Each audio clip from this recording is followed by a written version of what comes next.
স্বাগত কিশোর নিবেদিত প্রযুক্তি বাংলাদেশে। এই আয়োজনে আপনাদের সাথে আছে আমি রঞ্জন শুভ্র। আর আমাদের আজকের আলোচনার বিষয়ে বর্তমান রাজনৈতিক প্রেক্ষাপট, নিরাপত্তা ও মানবাধিকার ইস্যু। কথা বলবো এসব নিয়ে এবং আলোচনা করতে আমার সাথে স্টুডিওতে আছেন সাবেক ছাত্রদল নেতা ও মানবাধিকার কর্মী ব্যারিস্টার মোহাম্মদ গোলাম জাকারিয়া। আরও আছেন বৈষম্য বিরোধী ছাত্র আন্দোলনের সমন্বয়ক হামজা মাহবুব। দুজনকেই স্বাগত।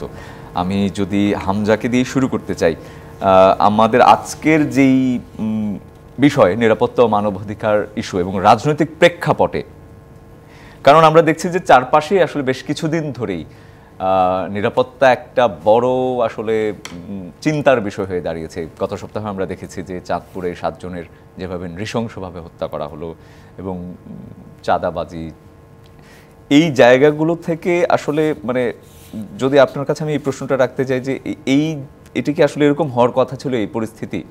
মানে আপনারা আসলে কিভাবে দেখছেন তরুণ প্রজন্ম?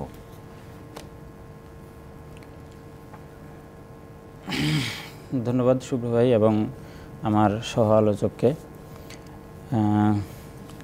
আসলে আমাদের বর্তমান যে রাজনৈতিক পরিস্থিতি এবং বর্তমান সরকারের এখানে যে ভূমিকা, আমাদের নিরাপত্তা ব্যবস্থা যেভাবে ভেঙে পড়েছে, বিশেষ করে সামাজিক নিরাপত্তা এবং সাইবার নিরাপত্তা, সব কিছু মিলিয়ে আমরা খুব অস্থিতিশীল একটা সময় পার করছি। সরকার গঠনের 5 মাস পরে এসে এখন এতদিনে অন্তত সরকারের এটুকু নিশ্চিত করা প্রয়োজন ছিল যেন জনজীবন আরেকটু নাগরিকের নিরাপত্তা সর্বাগ্রে, নাগরিক যেন আরেকটু স্বস্তিতে তার দিন যাপন করতে পারে। 16-17 বছরের যে নৈরাজ্য তারা দেখে এসেছে, সেই নৈরাজ্য থেকে মুক্তি পাওয়ার জন্যই জনগণ মূলত 5 আগস্ট এই গণ অভ্যুত্থানটা করেছিল এবং সেই প্রত্যাশা থেকে জনগণ এখন, আমি যদি একদম বাংলায় বলি, শান্তিতে থাকতে চায়। জনগণ কোনো ধরনের অস্থিতিশীল কোনো পরিস্থিতি চায় না। জনগণ দ্রব্যমূল্যের চায়, নিয়ন্ত্রণ চায়। জনগণ চায় তাকে যেখানে সেখানে সে রোড অ্যাক্সিডেন্টে মারা যাবে না, কেউ তাকে ছিনতাই করবে না, যেখানে সেখানে তাকে চাঁদাবাজি পরিস্থিতিতে পড়তে হবে না বা সামাজিকভাবে হেয় হতে হবে না। এই পরিস্থিতিগুলো নিয়ন্ত্রণ আরও আগ থেকেই শুরু করা দরকার ছিল বলে আমার মনে হয় এবং 5 মাসে এসে সরকারের একটা বড় ভূমিকা থাকা প্রয়োজন ছিল। সরকারকে আমি এই জায়গায় ব্যর্থই বলতে চাই এবং আমি মনে করি সরকার খুব দ্রুতই বাংলাদেশের যে পরিস্থিতি, আইনশৃঙ্খলা পরিস্থিতি, এর দিকে আরও বেশি নজর দেওয়া উচিত, যাতে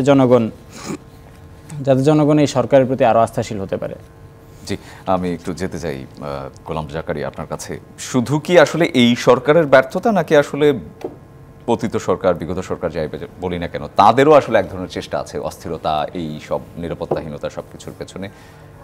আপনারা মানে এই বিষয়টাকে আসলে কিভাবে দেখবেন? এবং সেই প্রশ্নটা আবারও করতে চাই যে একটা গণ অভ্যুত্থানের পর আসলে এরকমই কি আমরা চেয়েছিলাম বা এরকমই কি হওয়ার কথা ছিল? শুভ্র ভাই, আপনাকে ধন্যবাদ। আমার সহ আলোচক এবং আপনার দর্শকবৃন্দকে শুভেচ্ছা। আমার সহ আলোচক হামজা মাহবুব, উনি বলেছেন সরকারকে উনি ব্যর্থই মনে করেন। যদিও 4 মাস হয়েছে, এই 4 মাসে সফলতার চেষ্টা হয়তো বা করছেন, কিন্তু পুরোপুরি বা সফল হয়েছেন এটা বলার সুযোগ তো নেই। আমার কাছে যেটা মনে হয়েছে, এই বিশাল রক্তপাতের পরে এতগুলো হাজার হাজার লাশের পরে বাংলাদেশের মানুষ আসলেই চেয়েছিল যে তারা নিরাপদে ঘুমাবে, তাদের আর এগুলো নিয়ে চিন্তা করতে হবে না। কিন্তু বাস্তবতা হলো, একটা রেভলিউশন বা গণ আন্দোলন হলে, গণ অভ্যুত্থান হলে, সেই গণ অভ্যুত্থানের কিছু বেসিক কনসিকুয়েন্স আছে যেগুলো সাধারণত হয়, বা রেভলিউশনারিস্ট বা গণ অভ্যুত্থানকারীরা সেই কিছু বিষয় ক্লিনজিং অপারেশনগুলো তারা করে। এটা সেক্ষেত্রে আপনি দেখবেন যে যাদের বিরুদ্ধে গণ অভ্যুত্থান হয়েছে তারা কয়জন লোক দেশ থেকে পালিয়েছে বা আইনের আওতায় আনা সম্ভব হয়েছে। কিন্তু গত 17 বছর এই ফ্যাসিজমকে যারা প্রতিষ্ঠিত করতে, সরকারকে বা খুনি শেখ হাসিনাকে নানাভাবে সহায়তা করেছে তারা কিন্তু বহাল তবিয়তে আছে।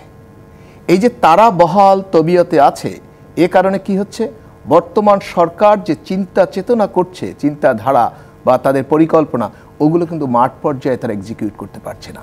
তা আমার মনে হয় এই আপনি একটা বিষয় যদি টার্কির যে 12 ঘন্টা বা 16 ঘন্টার গণঅভ্যুত্থানের চেষ্টা, এই গণঅভ্যুত্থানের চেষ্টার পরে সামরিক বাহিনীর যে গণঅভ্যুত্থানের চেষ্টা, সামরিক বাহিনী, সেখানে পুলিশ বাহিনী বলেন, আর্মি বাহিনী বলেন, সিভিল ব্রুকেটস বলেন, তাদেরকে টোটালি কিন্তু ওই জায়গাগুলো থেকে সরিয়ে দেওয়া হয়েছে এবং তাদেরকে অপসারণ করা হয়েছে। একটা রিফর্মের কথাই আপনি বলতে যাচ্ছেন। হ্যাঁ, কিন্তু এই সরকারের ক্ষেত্রে আমার মনে হয় কেন যেন জোড়াতালি দিয়ে চলতে চাচ্ছে। আমার কাছে মনে হয়েছে পুলিশ প্রশাসন, জুডিশিয়ারিতে অ্যাপিলেট ডিভিশন মুক্ত হয়েছে ফ্যাসিজমের যারা ছিলেন, কিন্তু এর বাইরে আরও অনেক জায়গা আছে।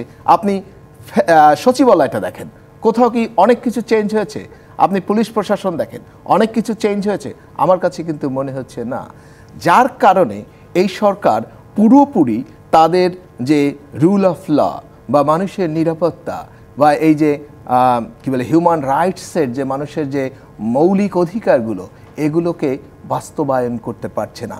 এবং তার পাশাপাশি আমি বলবো যে প্রত্যেকটা সরকারের একটা অথরিটি দরকার, মোরাল অথরিটি। এই সরকারের যে মোরাল অথরিটিগুলো সাধারণত আসে ম্যান্ডেটের মাধ্যমে। তো এই সরকারটা বিএনপি সহ সকল রাজনৈতিক দল চেয়েছে যে তারা এই মুহূর্তে গ্রহণ করেছে, তাদের জনরায় পাওয়ার পাশাপাশি কিছু প্রতিশ্রুতিও দিতে হয়, যেগুলো তার প্রতিশ্রুতি এবং তার দায়ও তৈরি হয় প্রিসাইসলি। এই প্রতিশ্রুতি যেমন ইলেকশনের রোড ম্যাপে বলা হয়েছে যে উপদেষ্টা বা প্রধান উপদেষ্টা বলেছেন যে 2026-এ বা 25-এর শেষে ইলেকশন হবে। আবার তার যে সহকারী উনি বলেছেন 26-এর মাঝামাঝি হবেন। সব কিছু নিয়ে এই সব জায়গায় কিন্তু কিছুটা ধোঁয়াশা আছে। তো এই সব জায়গায় আমার মনে হয় জাতি জানতে চায় প্রিসাইসলি কবে ইলেকশন দেবে, কতদিনের মধ্যে এই সংস্কার শেষ হবে, সংস্কারের পাশাপাশি নির্বাচনের দিকে কতটুকু। প্রধান উপদেষ্টা কিন্তু বলেছেন আজকে সংস্কার এবং নির্বাচনের যে প্রস্তুতি সেটি একসাথেই চলবে। সেটার ক্ষেত্রে একটা টাইম ফ্রেম দরকার। আপনি যখন টাইম ফ্রেম দিয়ে দেবেন তখন দেখবেন যে অনেক কিছু প্রম্পট হচ্ছে, অনেক কিছু তার নির্ধারিত গতিতে আগাচ্ছে। আর আপনি যদি টাইম ফ্রেম না দেন, মানুষের মধ্যে ওই আতঙ্ক কাজ করবে। এটা আসলে কতদিন থাকবে? মানুষ তো চায় যে তাদের ম্যান্ডেট দিয়ে তাদের প্রতিনিধিরা এই দেশ পরিচালনা করবে। এবং আমি মনে করি তাহলে আইন শৃঙ্খলা ব্যবস্থা বলেন এবং সমস্ত যে আজকের যেই সিচুয়েশনগুলো, এগুলো কন্ট্রোল করা সম্ভব হবে। আমি শুনবো নিশ্চয়ই আপনার কাছ থেকে। আমি একটু হামজা মাহবুবের কাছে আবার যেতে চাই। নিরাপত্তা ও মানবাধিকার, যেটি আমরা বারবারই কথা বলছি, এই দুটো বিষয় কি আসলে সামনের দিনের রাজনীতির গতিপথ ঠিক করে দিতে একটা বড় ভূমিকা রাখছে কিনা, মানে সামনে এগুলো আসলে গুরুত্বপূর্ণ হয়ে উঠছে কিনা? আচ্ছা, আমি মূল আলোচনা করব তার আগে আমার সহ আলোচকের একটা কোটেশন আমি একটু উত্তর দিতে চাই। এই সরকার কতদিন সংস্কার করবে এবং কবে নির্বাচন দিবে, সেই রোডম্যাপ মানুষের সামনে প্রিসাইজলি আসতে হবে। কিন্তু তার মানে এই না যে এই সরকার কতদিন থাকবে এইটার জন্য জনমনে আতঙ্ক বিরাজ করছে, এবং এও না যে এই সরকার জনগণের সরকার না। এই সরকার গণ অভ্যুত্থানের মধ্য দিয়ে উঠে আসছে। অবশ্যই এই সরকার জনগণের সরকার। কোনো নির্বাচনে এই পরিমাণ মানুষ কোনো সরকারের পক্ষে রায় দেয় না, যে পরিমাণ মানুষ একটা গণ অভ্যুত্থানে রায় দেয়। সুতরাং এই সরকার জনগণের সরকার, এই সরকার জনগণের সরকার, এটা মেনে নিয়েই আমাদের সামনের আলোচনা চালিয়ে যেতে হবে। এবার আমি মূল আলোচনায় আসি, নিরাপত্তা এবং মানবাধিকার। আমি মনে করি সরকারের এখনও সময় আছে এবং বেশ কিছু করণীয় আছে, যার মাধ্যমে সরকার যে অনাস্থা তৈরি হয়েছে এর মধ্যে জনমনে, সেই অনাস্থার জায়গাটা থেকে আস্থায় ফিরিয়ে আনতে পারে। সরকার এখনও এই ঘোষণা দিতে পারে যে হ্যাঁ, এটার জন্য একটা টাইমলাইন ঠিক করতে পারে যে এই সময়ের মধ্যে, এটা আমরা আপনাদের জনগণকে কথা দিচ্ছি যে এই সময়ের মধ্যে আমরা আইন শৃঙ্খলা পরিস্থিতি ঠিক করব। উনি একটা পয়েন্ট খুবই চমৎকার বলেছেন যে আমরা গণহত্যার দোষরদেরকে আসলে ক্ষমা করে দিয়েছি কিনা আমি জানি না। সম্ভবত আমাদের মধ্যে, আমাদের বিশেষ করে সরকারের মধ্যে অনেকে এবং অনেক রাজনৈতিক দলই হয়তো তাদেরকে ক্ষমা করে দিতে চায়, কিন্তু এটার প্রভাব এই আমাদের জনগণের নিরাপত্তা এবং মানবাধিকারের মধ্যে পড়ছে। এর ফলেই এই গণহত্যার দোসররা আমাদের মধ্যে এখনও বিরাজ করছে দেখেই আমরা নিরাপত্তাহীনতায় ভুগছি, এবং অলরেডি এর বেশ কিছু প্রমাণও আমরা পেয়েছি। আমাদের বেশ কয়েকজন সমন্বয়ক অলরেডি আহত হয়েছেন, কয়েক জায়গায় খুন হয়েছেন। যদিও কার মাধ্যমে খুন হয়েছেন, কার হাতে খুন হয়েছেন, এটা তদন্ত সাপেক্ষ ব্যাপার, এটা তদন্ত সাপেক্ষ ব্যাপার। কিন্তু এরা সবাই গণ অভ্যুত্থানের নেতা ছিলেন। যারা খুন হয়েছেন তাদের মধ্যে অনেকেই গণ অভ্যুত্থানের নেতা ছিলেন। এই জায়গায় জনগণের মধ্যেও, আমাদের মধ্যে তো বটেই, আমরা যারা আন্দোলনের সম্মুখ সারিতে ছিলাম আমাদের মধ্যে তো বটেই, জনগণের মধ্যেও একটা আতঙ্ক বিরাজ করছে এজন্য যে এই দোসররা যতদিন আছে ততদিন আমাদের কোনো নিরাপত্তা নেই। সরকারের প্রথম এবং প্রধান কাজ হওয়া উচিত এখন এই গণহত্যার যারা দোসর, স্বৈরাচারের যারা দোসর, তাদেরকে খুঁজে বের করে তাদের বিচার নিশ্চিত করা। এর মাধ্যমেই আমাদের আপাত নিরাপত্তার একটা ব্যবস্থা হবে। সামনের দিকেও যেগুলো আসলে সামনের দিনগুলো যেগুলো ঠিক করে দেবে, সামনের দিনগুলো এর ঠিক করে দিবে। জি। আর জি, গোলাম জাকারিয়া কি বলবেন, মানে রাজনীতির যেই প্রেক্ষাপট এখন, সেটি কি আসলে এই নিরাপত্তা, মানে মানুষের আসলে আস্থাহীনতাই কি আসলে একটি বড় জায়গা ঠিক করে দিচ্ছে সামনের দিনের রাজনীতিতে? কারণ আমরা দেখেছি বিগত বছরগুলোতে রাজনৈতিক দলগুলোর প্রতি যে আস্থা জনগণ রেখেছে সেটি আসলে খুব বেশি কাজে লাগেনি। এবং হামজা মাহবুব যেটি বললেন যে জনরায় কিন্তু আসলে দেখিয়ে দিয়েছে এই গণ অভ্যুত্থানেও। দুটি বিষয় নিয়ে একটু শুনব। আমার সহ আলোচক হামজা মাহবুব তার জায়গা থেকে তিনি বলেছেন, কিন্তু একটি রাষ্ট্র, রাজনীতি, আবেগ এবং বাস্তব, এই বিষয়গুলো একটু আলাদা আমার মনে হয়। আমি তারই আলোচনার আগে আমি আরও একটা জিনিস প্রায়োরিটাইজ করতে চাই বর্তমান সরকারের, যেটা দেখে আমার খুব খারাপ লেগেছে। আমি 11 বছর পরে লন্ডন থেকে এসেছি। সো লন্ডনে আন্দোলনকারীর সময়ে আমাদের একটা ভূমিকা ছিল, যেটা সবাই জানেন। দেখুন, শহীদ পরিবারগুলোকে কতটুকু পুনর্বাসন করা হয়েছে, আহত নেতাদের চিকিৎসার ব্যাপারে এই সরকার বা এই সরকারকে যারা ব্যাক করছে তারা কতটুকু কি করতে পারছে, আমার তো মনে হয় it's a matter of a decision. এক্ষেত্রে কি রাজনৈতিক দলগুলোর কিছুটা দায়িত্ব ছিল না? না না না, আমি আপনাকে একটা কথা বলি, রাজনৈতিক দলের দায়িত্ব যেটা ছিল তারা সেটা পালন করছে। এই সরকারকে সর্বাত্মক সমর্থন করছে, সহযোগিতা করছে, মোরাল সাপোর্ট দিচ্ছে এবং তাদের জায়গা থেকে যা যা করার করছে। কিন্তু রাষ্ট্রের দায়িত্ব হলো এই শহীদ পরিবারগুলোকে পুনর্বাসন করা।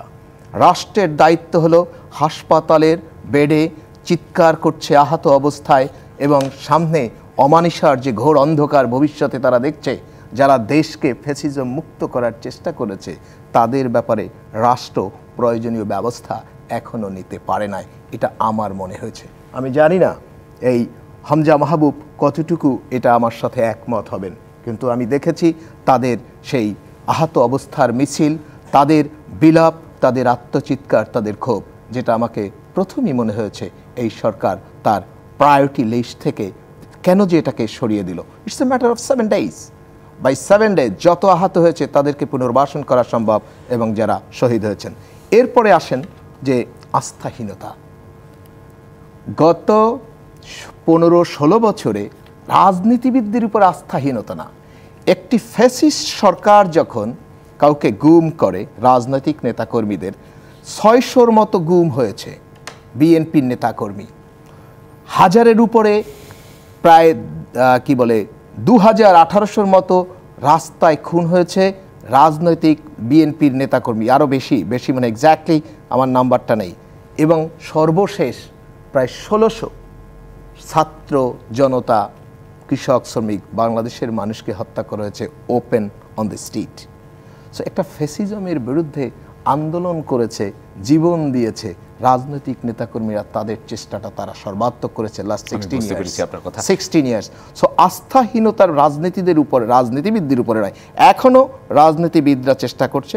তবে তাকে আমি বলবো যে প্রত্যেকটা জায়গায় এই সরকার সংবিধান, বাংলাদেশ কনস্টিটিউশনের আন্ডারে ওথ নিয়েছে। কনস্টিটিউশনের যে বিষয়গুলো আছে তাদেরকে সেইভাবেই শেষ আমি পর্যন্ত আমি আমি একদম আপনার সাথে আমি শুনবো নিশ্চয়ই আপনার কাছ থেকে, দুজনের কাছ থেকেই শুনবো। একটা বিরতির সময় গেছে, ফিরে এসে আমি আপনার কাছে মানবাধিকার ইস্যুতেই একটু জানতে চাইবো। থাকুন আমার সাথেই। কিশোর নিবেদিত প্রযুক্তি বাংলাদেশে নিচ্ছে একটা বিরতি, ফিরছে শিগগিরই, সঙ্গে আমন্ত্রণ আরও একবার কিশোর নিবেদিত প্রযুক্তি বাংলাদেশে। আমাদের আজকের বিষয়ে রাজনৈতিক প্রেক্ষাপটে নিরাপত্তা ও মানবাধিকার ইস্যু, এবং আমার সাথে আজকে রয়েছেন হামজা মাহবুব এবং মোহাম্মদ গোলাম জাকারিয়া, দুজনকে আবারও স্বাগত। আমি মানবাধিকার ইস্যুতে কথা বলতে চাচ্ছিলাম, যেটি হচ্ছে মানবাধিকার আসলে একটি রাজনৈতিক শক্তি আসলে ক্ষমতায় এসে বেশি নিশ্চিত করতে পারে কিনা, নাকি আসলে এই সরকারও আসলে মানবাধিকারের বিষয়গুলো, কারণ মানবাধিকারের একটি বড় উদ্বেগের জায়গা ছিল আমরা গত 15 বছরেই যেটি দেখেছি, জেনেছি। মোহাম্মদ গোলাম জাকারিয়া, আপনি নিজে মানবাধিকার কর্মী, কি বলবেন এই ব্যাপারে? তারপরে আমি হামজা মাহবুবের কাছে যাব। আপনাকে ধন্যবাদ। প্রথমত আমি আপনার সাথে একটু দ্বিমত করতে চাই। প্রশ্নে আপনি বলেছেন যে গত যে সরকারটি ছিল সেটি একটি রাজনৈতিক সরকার। এই জায়গাতে শুরুতেই আমি একটি আপনার সাথে দ্বিমত করব যে না, গত যে সরকারটি ছিল সেটি একটি রাজনৈতিক দলীয় প্ল্যাটফর্মে এসেছে, কিন্তু সেটা একটি ফ্যাসিস্ট সরকার। সো যেই দেশে ভোট দেওয়া ছাড়া বা দিনের ভোট রাতে দিয়ে সরকার প্রতিষ্ঠা করা যায়, তাদেরকে আর যাই হোক রাজনৈতিক সরকার বলে কোনো লেজিটিমেসি দেওয়ার সুযোগ আপনারও কিন্তু একটু ভোট চাইছেন। হ্যাঁ হ্যাঁ, আমরা এখন অবশ্যই ভোট চাচ্ছি। তো আগের যে সরকারটা, সেই সরকারটা ছিলই মানবাধিকার লঙ্ঘন করে, মানুষকে ভয় দেখিয়ে, মানুষকে হত্যা করে ক্ষমতায় থাকার আপ্রাণ চেষ্টা করা। সো আগের সরকারের এজেন্ডাটাই ছিল মানবাধিকার যদি থাকে তাহলে ভোটাধিকার থাকতে হবে, মানবাধিকার যদি থাকে তাহলে আপনার সাংবিধানিক যে রাইটসগুলো আছে আমাদের, বা universal declaration of human rights 1948-এ যে আমাদের যে মেম্বারশিপ আমরা নিয়েছি, ডিক্লারেশনের সাথে আমরা একীভূত হয়েছি, এই রাইটসগুলো আপনার আর্টিকেল 3, আর্টিকেল 5-এ থাকতে হবে। কিন্তু সেটা থাকলে আর ওই সরকার থাকে না। সো আগের সরকারটা টোটালি ভিন্ন। কিন্তু এখন মানবাধিকার আপনি কিভাবে প্রতিষ্ঠিত করবেন? মানবাধিকার প্রতিষ্ঠিত করতে হলে আপনাকে রুল অফ ল এস্টাবলিশ করতে হবে। যদি আপনি আইনের শাসন প্রতিষ্ঠা করেন তাহলেই মানবাধিকার প্রতিষ্ঠিত হবে। এবং এখন আপনি যদি দেখেন যে আমাদের সংবিধান অনুযায়ী যদি আপনি টোটাল যে রাইটসগুলো সিকিউর করা আছে মানুষের মধ্যে, হিউম্যান রাইটসগুলো, এগুলো যদি এস্টাবলিশ করতে যান তাহলে কিভাবে করবেন? সেটা করার জন্য আপনার ম্যান্ডেট লাগবে। আপনার সেই ম্যান্ডেটটাই দিতে পারে ফ্রি, ফেয়ার, ক্রেডিবল একটা ইলেকশনের মাধ্যমে। যেই 17 কোটি মানুষ সেই ইলেকশনে, হ্যাঁ এর আগে আপনারা প্রয়োজনীয় সংস্কার রিজনেবল টাইমে, আমি আবারও বলছি, রিজনেবল টাইম আপনি নেন এবং সেই রিজনেবল টাইমের মধ্যে সংস্কার সম্পন্ন করেন এবং রিজনেবল টাইমেই আপনি ইলেকশনটা করেন। বাট এটা প্রেসাইজ থাকা উচিত। যখন আপনি ভোটাধিকার থাকবে তখন আপনাকে কে পরিচালনা করবে এটা আপনার ইচ্ছায়, আপনার সরাসরি ভোটের মাধ্যমে, মানে আমার পছন্দ করার যে স্বাধীনতা, তখন তারাই আপনার চাওয়া, আপনার কনস্টিটিউশনাল রাইটসগুলোকে তারা এনশিওর করবে। সো আগের সরকার আর আগামী দিনে যে সরকার আসবে, রাজনৈতিক সরকার, সেটা এক না। আর বর্তমান সরকার একটি বিশেষ প্রেক্ষাপটে সকলের যে মৌলিক সমর্থনে, সকলের সরাসরি সবাই এই যে ক্রাইসিস টাইমে তাদেরকে নিয়ে আসা হয়েছে। কিন্তু দ্যাট ডাজ নট মিন আবার এটা অনির্ধারিত টাইমের জন্য যাবে। কেন যাবে? আগের সরকার কি বলতো? আগের সরকার বলতো উন্নয়নের গণতন্ত্র, নিজেদের মতো করে ডেমোক্রেসিকে তারা ডিফাইন করে তারা তাদের রাজত্ব কায়েম করার চেষ্টা করেছে। আমি এই সরকারকে সেটা বলি না, এবং আমি এই সরকার আমাদের সকলের সরকার। অতএব এই সরকারকে ওই জায়গাটা উপলব্ধি করতে হবে যে তাদের যে মানুষের যে সেন্টিমেন্ট, এই যে রেসপেক্ট, এই যে সমর্থন, এটা আসলে কতদিন তারা রাখতে পারবে, যতক্ষণ পর্যন্ত তারা রিজনেবল কাজগুলো রিজনেবল টাইমের মধ্যে রিজনেবলি করবে। আর যদি সেটা করতে না পারে তখন সেক্ষেত্রে তো আসলে অন্য ইস্যু তো যাবেই, এটাই স্বাভাবিক। জি, হামজা মাহবুব, মানবাধিকার নিশ্চিতে আসলে ম্যান্ডেট কতটা জরুরি?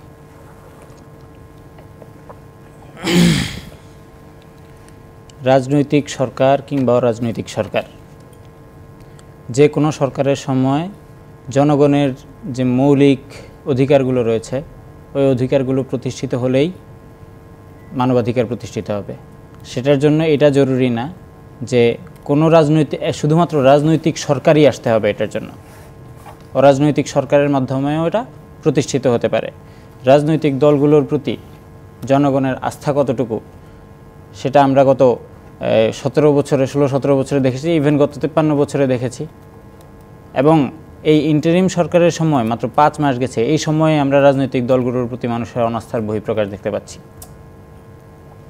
যখন একটা মহানগর পর্যায় থেকে ওয়ার্ড পর্যায় পর্যন্ত, জাতীয় পর্যায় থেকে ওয়ার্ড পর্যায় পর্যন্ত যখন চাঁদাবাজি সন্ত্রাসীতে ছেয়ে যাচ্ছে, বিশেষ কোনো রাজনৈতিক দলের নেতাকর্মীদের মাধ্যমে, যখন তারা নিজেদের অন্তর্কোন্দলে মানুষ মেরে ফেলছে, তখন এই দলগুলোর প্রতি মানুষের অনাস্থা তৈরি হচ্ছে। এই দলগুলোর প্রতি মানুষের অনাস্থা তৈরি হচ্ছে, এদের দ্বারা তাদের মানবাধিকার ক্ষুণ্ণ হচ্ছে। এর ফলে যে নিয়ম নীতির আলোকে স্বৈরাচার প্রতিষ্ঠিত হয়েছিল, যে নিয়ম নীতির আলোকে, যে পথে আসলে, হ্যাঁ, যে পথে ফ্যাসিবাদ প্রতিষ্ঠিত হয়েছিল, ওই পথটা আমরা বন্ধ করে দিতে চাই। এবং এই সরকারের কাছে আহ্বান জানাই, আপনারা ঠিক ততদিন থাকবেন যতদিন পর্যন্ত এমন কিছু প্রতিষ্ঠিত করা না যাবে যে নতুন কোনো ফ্যাসিজম বাংলাদেশে আসবে না। না, সেই ক্ষেত্রে এই সরকারও কি আসলে এই মানবাধিকার নিশ্চিতের দিকেই যাচ্ছে কিনা, বা সেই বিষয়গুলো কি স্পষ্ট হয়ে উঠছে? আমরা 4 মাসে কি সেগুলো দেখতে পাচ্ছি? সে বিষয়টা এখনো স্পষ্ট না। সরকার আসলে, আমি প্রথমেই বলেছি সরকারকে এই জায়গায় সরকার গত 5 মাসে ব্যর্থতার পরিচয় দিয়েছে। আরও বেশি মনোযোগ দিতে হবে, এই দিকে আরও বেশি মনোযোগ দিতে হবে। এই যে আমার মনে হয় গত 53 বছরের ইতিহাসে, বাংলাদেশের 53-54 বছরের ইতিহাসে এই প্রথম কোনো সরকারকে, আমি যে সরকার আমার ম্যান্ডেটের সরকার, আমার রায়ের সরকার, আমি তাকে ক্ষমতায় বসিয়েছি, তার বিরুদ্ধে আমি বসে কথা বলতেছি, আমি তাকে ব্যর্থ সরকার বলতেছি, আমি তাকে বলতেছি যে আপনার এই জায়গায় ব্যর্থতা আছে। এই আমার অধিকার, আমার মৌলিক অধিকার গত 50 বছরে কেউ দিতে পারে না। কথা বলার যে জায়গাটা, সেটা আমার এই কথা বলার জায়গাটা গত 50 বছরে কেউ দিতে পারে না। এবং বাংলাদেশে এমন কোনো রাজনৈতিক দলও এখন এই কথা দিতে পারছে না যে তারা ক্ষমতায় আসলে তারা আমাকে এই অধিকারটা দিবে। যে রাজনৈতিক দল আমাকে এই আশা দেখাতে পারবে যে তারা ক্ষমতায় আসলে তারা আমাকে এই অধিকার দিবে যে আমি ওপেন প্ল্যাটফর্মে বসে তার সমালোচনা করব, সে আমার ম্যান্ডেট নিয়ে আসবে। এই মানবাধিকার এভাবেই, এই সরকার এভাবেই মানবাধিকার প্রতিষ্ঠা করছে। এবং এখানে তাদের আরও কাজ করার জায়গা আছে। রাজনৈতিক সরকারও প্রতিষ্ঠা করতে পারে যদি কোনো রাজনৈতিক গোষ্ঠী আমাদেরকে এই প্রতিশ্রুতি দিতে পারে যে হ্যাঁ, আপনার মৌলিক অধিকারগুলো আমার অধীনে ক্ষুণ্ণ হবে না। এবং একটি সুষ্ঠু ভোটের মাধ্যমে আসলে তাকে আসতে হবে, যেটি নিয়ে আসলে সবসময় কথা হচ্ছে। দুজনের কাছ থেকে নিশ্চয়ই আরও শুনবো মানবাধিকার এবং নিরাপত্তা প্রসঙ্গে। আমাদের আরেকটা বিরতির সময় হয়ে গেছে। কিশোর নিবেদিত প্রযত্নে বাংলাদেশের নিচ্ছে আরেকটা বিরতি হচ্ছে শিগগিরই, সঙ্গে থাকুন। আমন্ত্রণ আরও একবার কিশোর নিবেদিত প্রযত্নে বাংলাদেশ অনুষ্ঠানে। আমাদের আজকের বিষয় বর্তমান রাজনৈতিক প্রেক্ষাপট, নিরাপত্তা ও মানবাধিকার ইস্যু। আমাদের সাথে আজকে রয়েছেন হামজা মাহবুব এবং গোলাম জাকারিয়া। হামজা মাহবুব, এবারে আপনাকে দিয়ে শুরু করতে চাই। আমরা শুনছিলাম যে আপনার কাছ থেকে ম্যান্ডেট বা মানবাধিকারের ক্ষেত্রে, নিশ্চিতের ক্ষেত্রে ম্যান্ডেট কতটা জরুরি। মানে আপনি কি মনে করেন সামনের দিনের যে বাংলাদেশ হবে সেটির রাজনৈতিক প্রেক্ষাপটটা এই বিষয়গুলোকে প্রাধান্য দিয়ে তৈরি হবে কিনা, বা যেই সরকারি ক্ষমতায় আসুক সেই ব্যাপারে আসলে আপনার আশাবাদ কতটুকু বা পরামর্শ আপনারা কতটুকু দিচ্ছেন বৈষম্য বিরোধী ছাত্র হিসেবে, শিক্ষার্থী হিসেবে, সাধারণ নাগরিক হিসেবে? যেই সরকারি ক্ষমতায় আসুক তাকে সর্বপ্রথম জনগণের খাওয়া পরা, জনগণের পেট এবং পিঠের নিরাপত্তা দিতে হবে। সে যেন 3 বেলা ঠিকমতো খাইতে পায় এবং সে যেন শান্তিতে রাতে কোনো আতঙ্ক ছাড়া ঘুমাইতে পারে। এই 2টা ব্যাপারের নিরাপত্তার প্রতিশ্রুতি যে দিবে, জনগণ তাকেই গ্রহণ করবে। আমি আমার জায়গা থেকে এটাই বুঝি। আমি সাধারণ জনগণের জায়গা থেকে নিজেকে, যে জায়গায় আছি আমি এখন একদমই জনগণের কাতারে, আমি ঢাকা বিশ্ববিদ্যালয়ের হলে থাকি, এই জায়গা থেকে আমি এটাই বুঝি যে আমাকে যখন পেট এবং পিঠের নিরাপত্তার প্রতিশ্রুতি দেওয়া হবে তাকেই আমি ক্ষমতায় বসাবো। সেটা বেগম জিয়া না doctor Yunus, I don't care. হ্যাঁ, এবং সেই নিরাপত্তা নিশ্চয়ই আসলে রাজনৈতিক গতিবিধিও কিছুটা অবশ্যই। এবং ভবিষ্যতের রাজনীতি ভবিষ্যতের রাজনীতি এভাবেই পরিবর্তিত হবে। এখন রাজনৈতিক দলগুলোর যে অ্যাক্টিভিজম এই অন্তর্বর্তীকালীন সরকারের সময়, এই অ্যাক্টিভিজমের মাধ্যমে আসলে প্রমাণিত হবে যে কারা বাংলাদেশের জনগণ ভবিষ্যতে কাদেরকে আবার ক্ষমতায় নিয়ে আসবে। এই অ্যাক্টিভিজমের মাধ্যমেই দলগুলো, যে দলই চায় আগামী যতদিন না নির্বাচন হয় এই ততদিনের মধ্যে চাইলে নিজেদের ইমেজ উদ্ধার করতে পারে জনগণের কাছে, জনগণকে এটা বুঝাইতে পারে যে আমি তোমাদের নিরাপত্তা বিধান করব। আবার চাইলে তারা ভিলেনও হইতে পারে যে না, তোমরা আগেও পারো নাই, এখনও পারবা না। যদি এটা পসিবল হয় তাহলে এভাবেই বাংলাদেশের রাজনীতি আসলে পরিবর্তিত হবে এখন। জি, হামজা মাহবুব, ধন্যবাদ। আমি ব্যারিস্টার গোলাম জাকারিয়ার কাছে একটু যেতে চাই।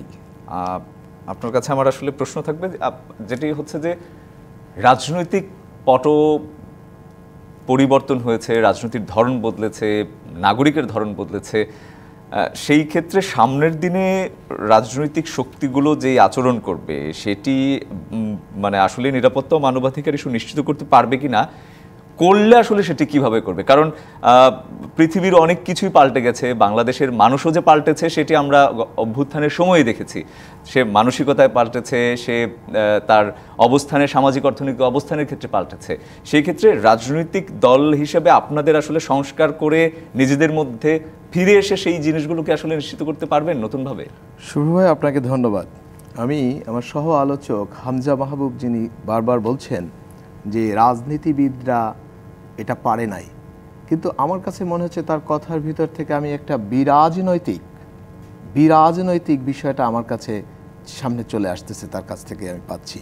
কিন্তু একটি রাষ্ট্রে বিরাজনীতিকরণ, রাজনীতি তৈরি হতে পারে এর মাধ্যমে। হ্যাঁ, নতুন রাজনীতি হতে পারেন। সেই নতুন রাজনীতি নিশ্চয়ই মানে এই আলোচনায় আমি আপনার সাথে নতুন রাজনীতির বিষয়ে আমি আপনার সাথে কথা বলবো আপনার বিষয়ে, যে বিরাজনীতিকরণের মাধ্যমে কোনো রাষ্ট্র রুল অফ ল, মানবাধিকার প্রতিষ্ঠিত হতে পারে না।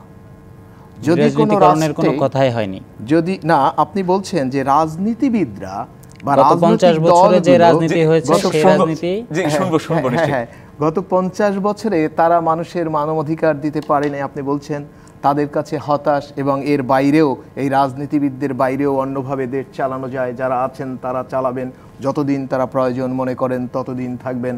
আপনার এই কথাগুলোকে জনগণ প্রয়োজন, জনগণ, সেই জনগণ প্রয়োজন। জনগণটা কি, কিভাবে আমি বুঝবো জনগণ এখনো তাদেরকে চায়? এই জন্য প্রথমত কথা হলো ভাই, আমাদের দেশে কি বাংলাদেশের সংবিধান কি এক্সিস্ট করে? এই একটি প্রশ্ন। যদি বাংলাদেশের সংবিধান এক্সিস্ট করে এবং এই সংবিধান অনুযায়ী দেশ চলে, তাহলে আপনাকে সর্বপ্রথম আর্টিকেল 11-এ যেতে হবে।